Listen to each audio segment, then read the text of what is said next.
Entrevista de actualidad, Panamá Hoy.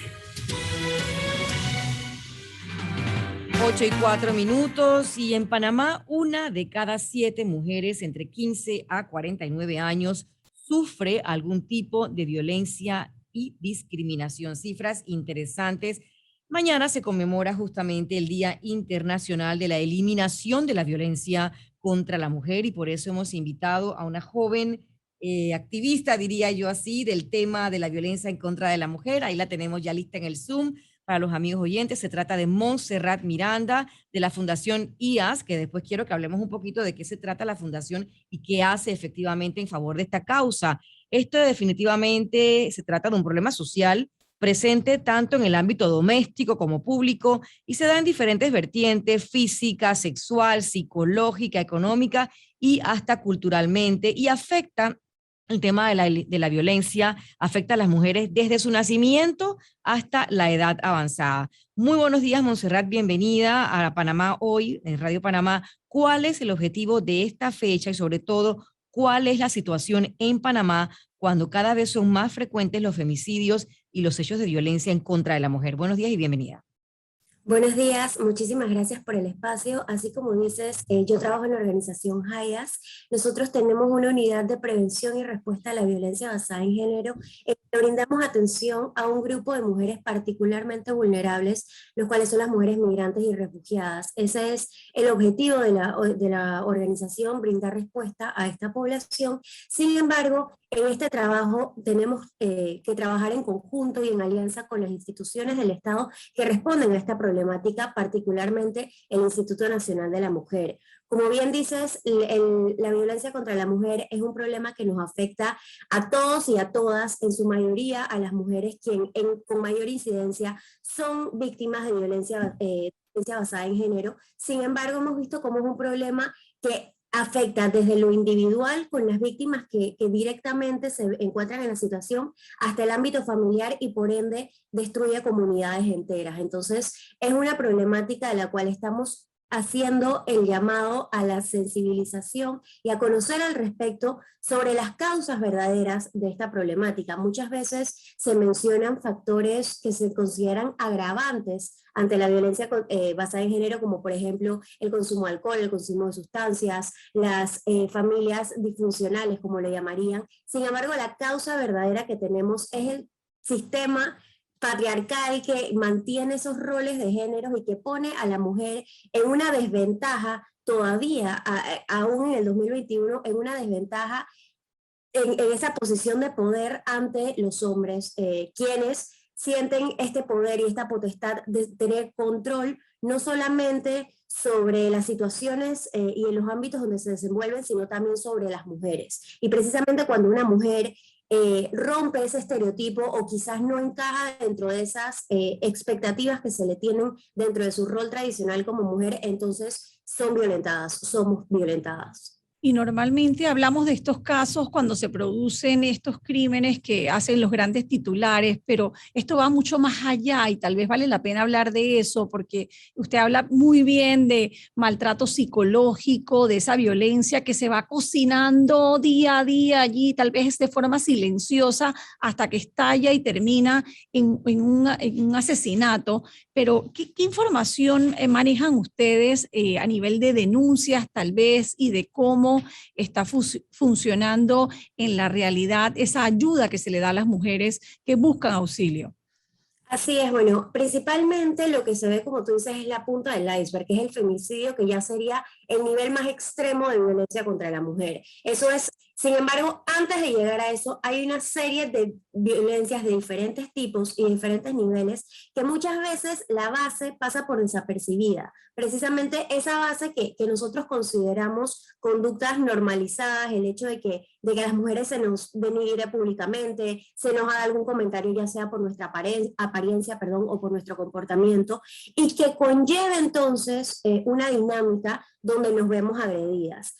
Hay un tipo de violencia contra la mujer específico que es en el ámbito privado, que es lo que normalmente se conoce como violencia doméstica, y esa violencia doméstica También el tema que hemos visto es que muchas de las medidas de protección o de los momentos en donde las víctimas se atreven a denunciar, las que se atreven, porque eso es un tema, no todas se atreven a proceder con esa denuncia, es cuando llegan al extremo de violencia física.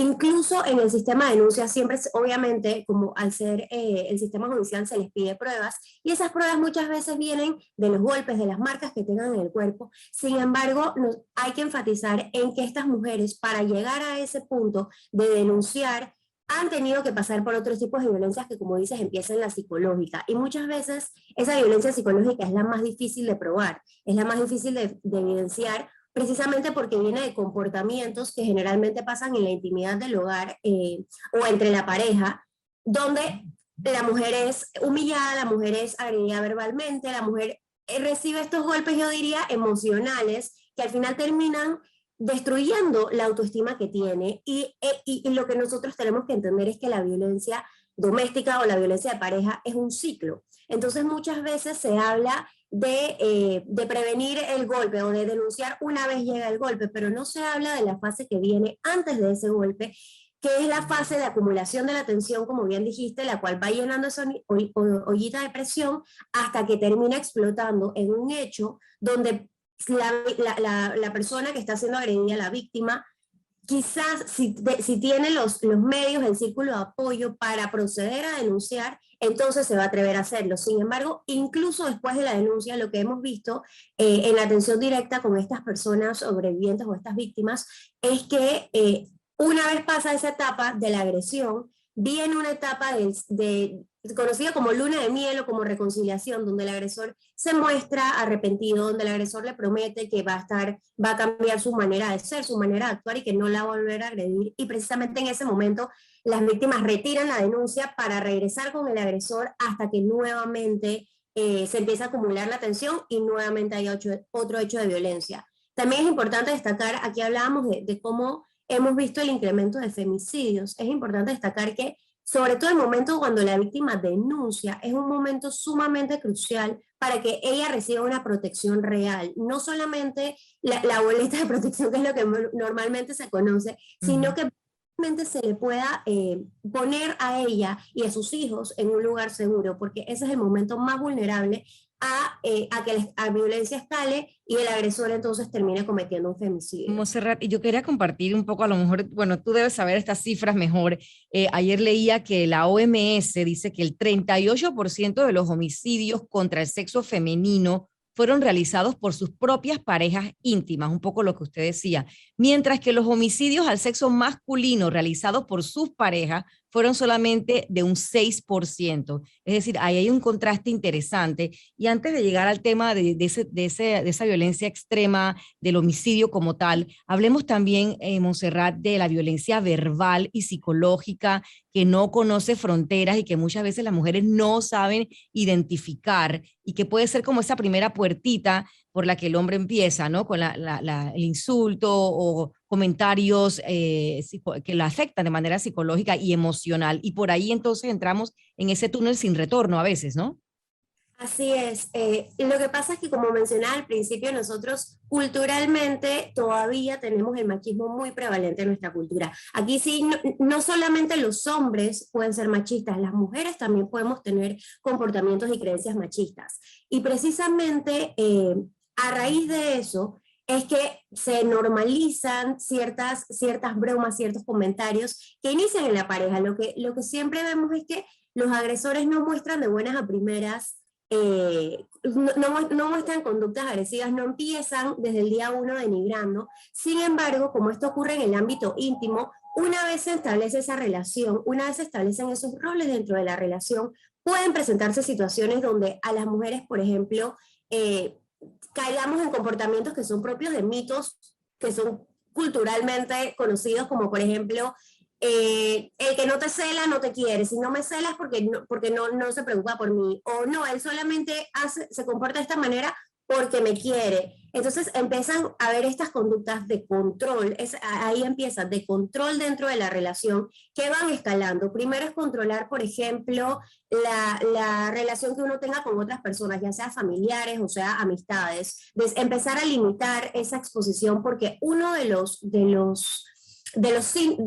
señales, por así decirlo, que pueden dar indicio que hay una relación de violencia es que la persona se empieza a aislar de su círculo de apoyo más cercano, es decir, se empieza como a recluir y se empieza la dinámica con la pareja es la que se fortalece. Y a raíz de eso, entonces surge, como tú dices, la violencia doméstica, donde a través de comentarios, a través de frases hirientes, a través de chistes muchas veces, de que, ay, no, yo te estoy insultando, pero te estoy dando un chiste.